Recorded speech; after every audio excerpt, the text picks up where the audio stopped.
নবী সাল্লাল্লাহু আলাইহি ওয়াসাল্লামের কাছে একজন সাহাবী আসলে ইসলাম কবুল করতে এসে হাতের মধ্যে কিছু বালা আংটি থাকে না, এগুলো ছিল, এগুলো খুলে ফেলে দিয়েছেন নবী সাল্লাল্লাহু আলাইহি ওয়াসাল্লাম, খুলে ফেলে দিয়েছেন।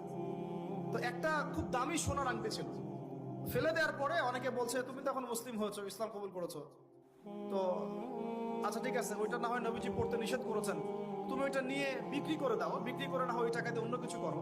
উনি বলছেন কখনো না, আমার হাত থেকে আল্লাহ নবী খুলে একটা জিনিস ফেলে দিয়েছেন, আমি সেটা আবার নিতে যাব? কিসের জন্য এগুলা? এটা ভালোবাসা, মহব্বত।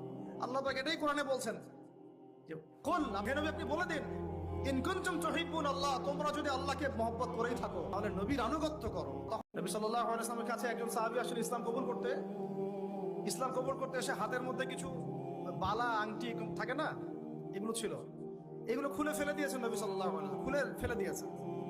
তো একটা খুব দামি সোনার আংটি ছিল, ফেলে দেওয়ার পরে অনেকে বলছে তুমি তো এখন মুসলিম হয়েছো, ইসলাম কবুল করেছো, তো আচ্ছা ঠিক আছে, ওইটা না হয় নবীজি পড়তে নিষেধ করেছেন, তুমি ওইটা নিয়ে বিক্রি করে দাও, বিক্রি করে না হয় ওই টাকা দিয়ে অন্য কিছু করো। উনি বলছেন কখনো না, আমার হাত থেকে আল্লাহ নবী খুলে একটা জিনিস ফেলে দিয়েছেন, আমি সেটা আবার নিতে যাব? কিসের জন্য এগুলা? এটা ভালোবাসা, মহব্বত।